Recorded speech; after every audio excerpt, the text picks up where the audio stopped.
The overall essence for the state of fashion in 2024, as stated by the most influential research and consulting group, McKinsey and Company, was that of uncertainty. And it wasn't so far off from what they stated for 2023, but we did see quite a few of their predictions come to light. And I wanted to talk about a few of the 10 overarching themes or predictions that they made, challenges that the fashion industry, especially the luxury or higher end portion of the fashion industry, would have to face, and how they actually tackled these challenges. So the first is that of climate urgency. And the fashion industry in general is reportedly responsible for about 8% of the global carbon emissions. They're pretty close to agriculture and transportation and a little ways out from bigger players like industrial manufacturers, but they still do have a significant carbon footprint.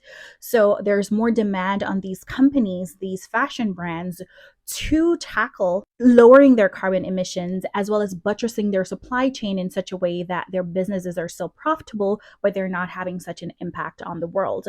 So we see brands like Gucci who've reportedly been working more towards using electric vehicles as opposed to fuel run vehicles in the transportation of their raw materials or just their goods overall, localizing a lot of their manufacturing processes, sourcing more local materials so that they can again cut down on transportation, especially via shipping.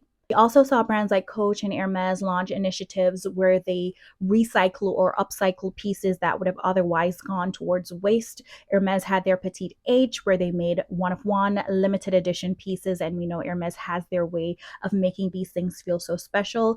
I believe Polen also has the option for you to go into store, utilize the scraps to make a small leather good, which is so much more enticing. So these are amazing ways that they've been able to tackle this. Now, the next challenge that McKinsey predicted that brands are still struggling with is the new face of influence. The traditional celebrity, the actor, the musician, the elites, they're just no longer as relatable to the mass consumer base as they were before. So people are not using these people as their sources of influence to purchase into the fashion industry and to purchase items. However, brands are still struggling because there tends to be a lot of misalignment of influencer, meaning the actual influencers we have today, social media content creators, with the type of items that they're expected to promote. They tend to go more for numbers and not necessarily the right fit. So we're seeing the same persons over and over promote so many different brands, a wide variety of brands, to the point where it lessens the credibility of the item or the fashion that is being promoted. Smaller creators, the micro influencers who have stronger audiences with greater bonds, they're not being sought out by a lot of the bigger players in the fashion industry. And this misalignment of influencer with brand goes back even to celebrities. There are some brands that still want to utilize celebrities to promote their items. And one that really stood out to me was Lori Harvey and Pretty Little Thing. I have never thought of Lori Harvey as someone who would actually wear Pretty Little Thing items on a regular basis had they not promoted her. So no matter how many times I've seen her in their promotions, even when she did for Michael Kors, it just never seemed like something she would wear on her own. And it made so much more sense when she actually came out with her own swimwear line, that this is something she's more aligned with. This is something she'll more likely wear. And I'm more likely drawn to purchase this than whatever it is that she was promoting at Pretty Little Thing. So that's definitely a challenge that they still have. And hopefully they can sort that out. Of course, we can't forget to talk about how they may be losing out on a lot of profit because they just can't seem to get to the point where there are equalities or at least equity when it comes to selecting who becomes an influencer, how they are compensated, and just representation overall when it comes to selling these products. So the next one is less of a challenge and more of a prediction of trend, and that is the outdoors reinvented. So I mentioned in this video right here that the real influencers of designer fashion or luxury fashion in general had always been the elites, the wealthy, the politicians, the actors, celebrities overall. They were the ones who really dictated the narrative of what fashion was supposed to be. But if everybody can go to a TJ Maxx and get a Brunello Cucinelli, a Loro Piana, if everybody can get a class pass or something like that and go to a highly exclusive club like Equinox, we can go to a Tracy Anderson, then it's not as special anymore. And so the elites have to find a new way to status symbolize themselves to others. I don't even know if that's the right sentence, but you get what I mean.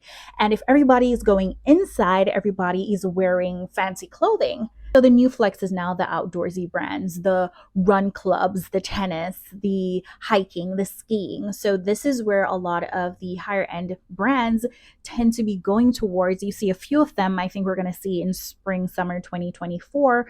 They're doing a little bit more athletics type wear, less athleisure, but actually functional athletics type wear. So I suspect we're going to see a lot more of this. Now, this prediction and challenge is what prompted me to make this video.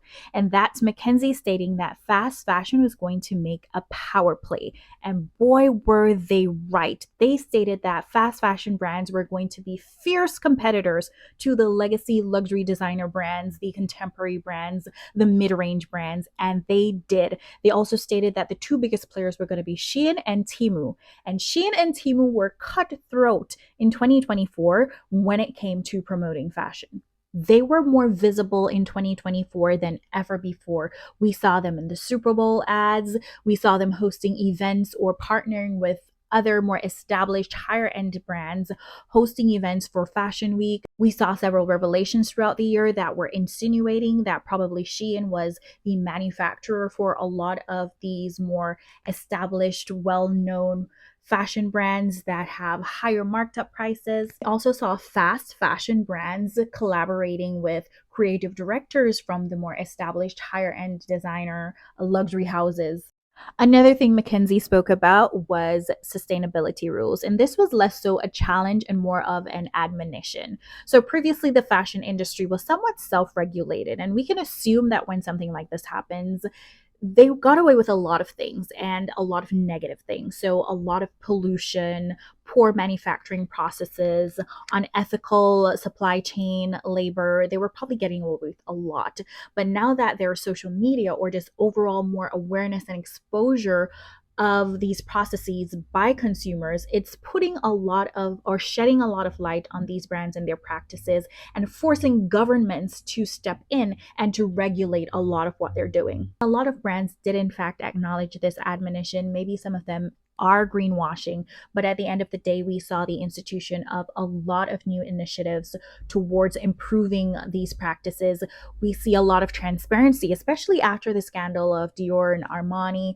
We saw a lot of, or learned a lot about government regulations, and we're seeing brands putting more of their information out there, being transparent about their supply chain, their sourcing, and everything that's involved in the brand overall. And speaking of greenwashing, we're seeing more and more brands that were putting out that using a lot of recycled materials or, synthetic items is more beneficial to the environment because you're not utilizing a lot of the natural resources. But now we are becoming more aware that this might not necessarily be the best for the planet.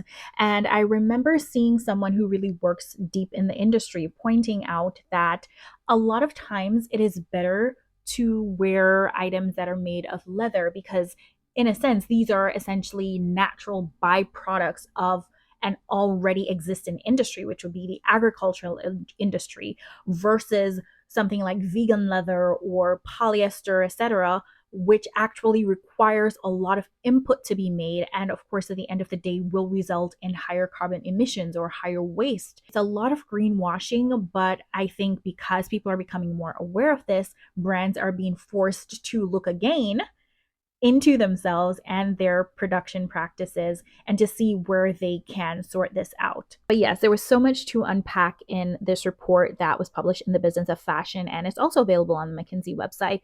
And I actually look forward to seeing what they have to say about the state of fashion or their predictions for 2025. It was quite an interesting read. I will link it below. I'll also link my blog below, as well as a few other videos. If you have not yet subscribed to my channel, now is your chance to do so. If you have anything you want to say about this or any video you want me to do, also comment down below. Until my next video, stay fashionably well and in good health.